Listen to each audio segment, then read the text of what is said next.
Hey everyone, this is SpideyFan 101, and I'm here today to do my spoiler review for Spider-Man Homecoming. Now, if you have not seen the movie, which I feel sorry for you, but if you haven't, don't watch this. Watch my spoiler-free review, which is titled, I Love Spider-Man Homecoming. That way, you can get my spoiler-free thoughts. But if you don't care, and, well, you should care. You should want to go see this movie. But if you don't care, and you don't care about spoilers, you just want to watch this, then welcome. So, let's talk about this. One sec. There we go. So, Spider-Man Homecoming. It's no secret that I love this movie to death. It was my #1 most anticipated movie of this year. There was a lot of hype that I had going in with everything that I saw in Civil War, because he was fantastic in Civil War, and everything I saw in trailers and set photos and pictures and articles and, well, not articles, like featurettes basically. I could not wait for this movie, and when I saw it, I was absolutely blown away. So some of my favorite parts in this movie were the Vulture, played by Michael Keaton, of course, and he had a very interesting backstory. And let me just get one thing out of the way here. Who else was surprised when we found out that Liz was the Vulture's daughter? Who else was surprised? I was surprised because I had no idea that Liz...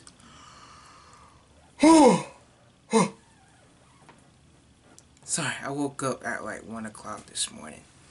So, I had no idea. And it was crazy because I was caught for a loop. I was completely caught for a loop. And speaking of the Vulture, Tony Stark. He wasn't in the movie for that much, and when he was completely useful. He wasn't shoehorned in, and I really like that because I want a Spider-Man movie, not Iron Man 4, basically. And I get why they marketed the film with Iron Man a lot, because some people didn't know, because now everybody knows, but some people didn't know that this was connected to the MCU.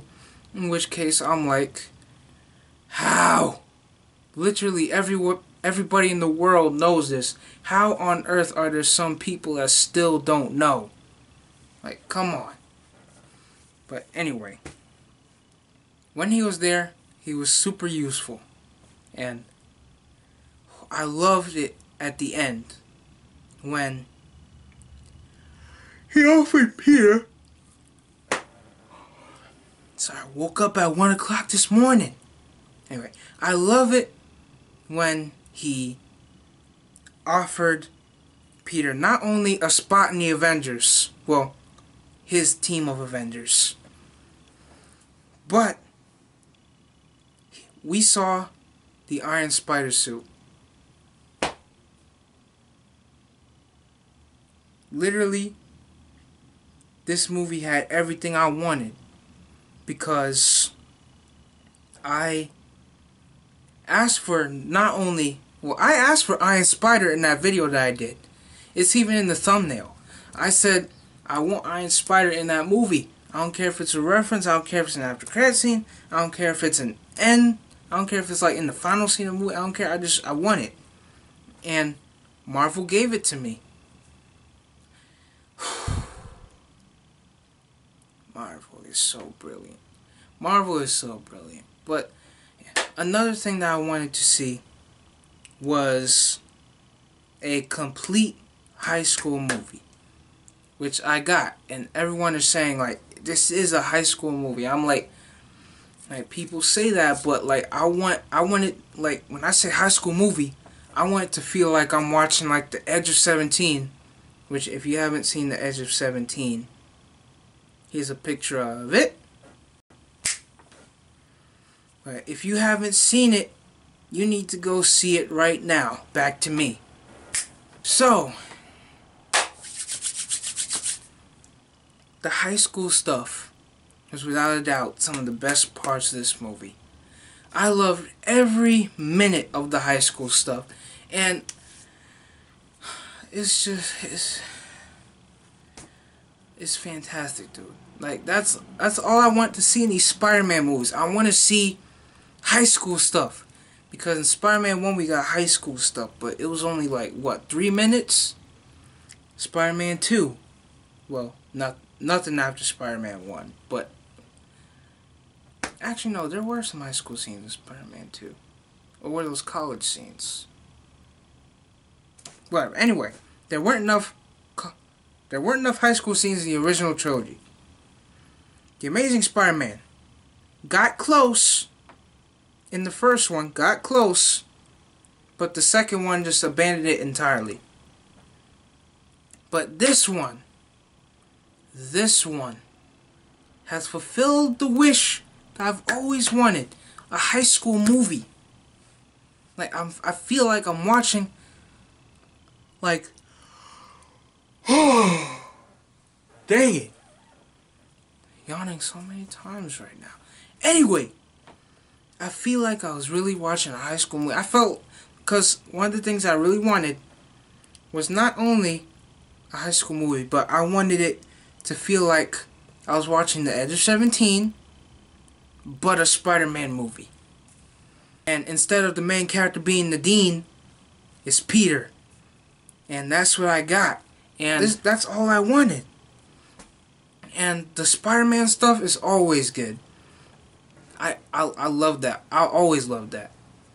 And the scene at the beginning, I'm sorry, like, all my thoughts are jumbled because I still remember everything from this movie, and I'm just like going all over the place because there's so many great parts to this movie. In fact, every part was great in this movie. And the scenes with Aunt May, they were fantastic.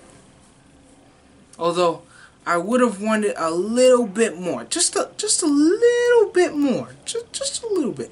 And speaking of Aunt May, that last scene caught me completely by surprise, because I thought that when he got home and, you know, he was wearing like he saw the bag on his bed, he called for Aunt May and she wasn't there. I thought that he was going to put the suit on and, like, in the final scene of the movie he was going to go out for a swing. But no, like, we get a close-up shot of him walking in the costume, and he takes the mask off, and then on the side, in the background, there's Aunt May standing in the doorway. And now, she knows his secret. Now, I don't know if I'm crazy or anything, but I don't think I've seen that in any of the Spider-Man movies. And even in the comics, right? Like, Aunt May doesn't find out until, like, way ahead of time. But in this one, they're like, nope, she's going to know his identity. And that was a huge surprise. Like, now she knows his secret. Whoo! That was crazy. And to top it all off, the movie, I'm telling you, the movie was almost rated R for language. Because she was like, what the f...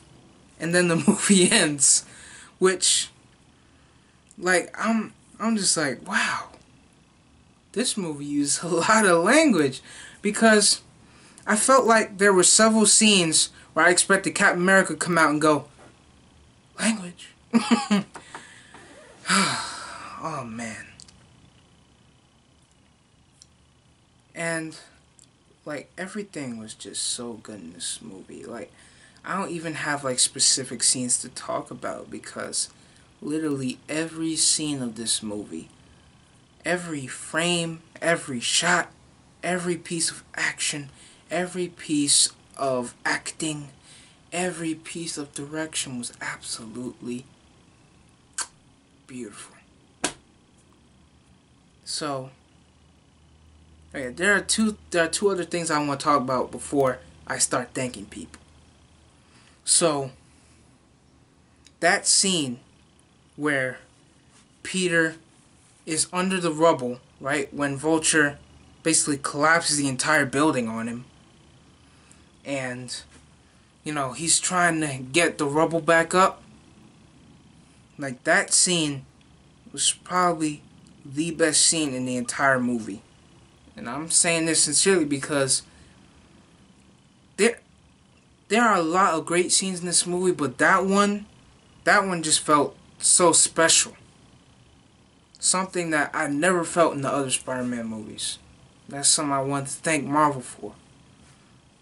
And the last thing is, Karen was awesome. And if you don't know who Karen is the suit.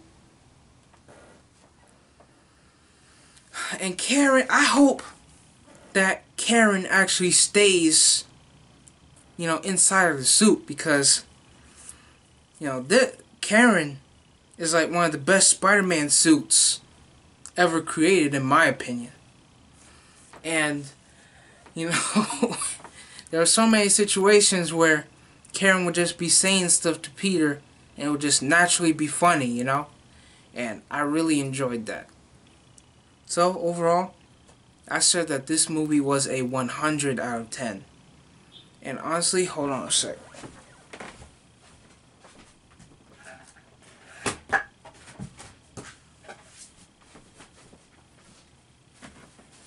This movie totally stayed true to the Ultimate Spider-Man comics.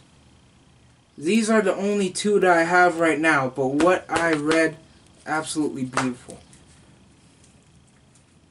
And I read another one, but that was like in a public library at my school. Like, it was years ago. But I still remember everything in it. So, overall, this movie is a 100 out of 10. It is a beautiful movie. It is definitely the best MCU story ever told. Right up there with Jessica Jones. And it is absolutely... is an absolute work of art. And now I'm going to start thanking people. I would like to thank John Watts, the director. I would like to thank Tom Holland, the man himself. I would like to thank Robert Downey Jr., Iron Man. Hold on a sec.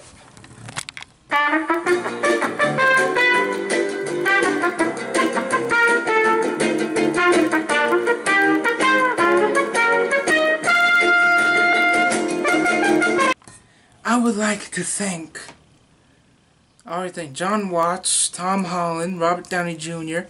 I'd like to thank Marissa Tomei. I would like to thank Michael Keaton. I would like to thank Zendaya. I would like to thank Tony Revolori for playing a wonderful Flash Thompson. I would love to thank Chris Evans for doing those wonderful PSAs. And I see what you were doing with that second end credit scene, Marvel. I see what you were doing. You've become self-aware. Yeah, I see what you're doing. I see now. I'm watching you, Marvel. I'm watching you. Thank you to whoever played Liz in the film. To whoever played Betty Brant in the film. Thank you to everybody. Thank you. Thank you so much. Thank you. Thank you. I would love to thank Kevin Feige and Amy Pascal. You two did a phenomenal job, and I would like to sincerely thank you for bringing my favorite superhero of all time to life. And this is the movie I've been waiting for a long time. for a very long time. And I'm glad that we finally have it. So, let me know in the comments down below, what do you think about this movie? And I am SpideyFan101 saying, peace.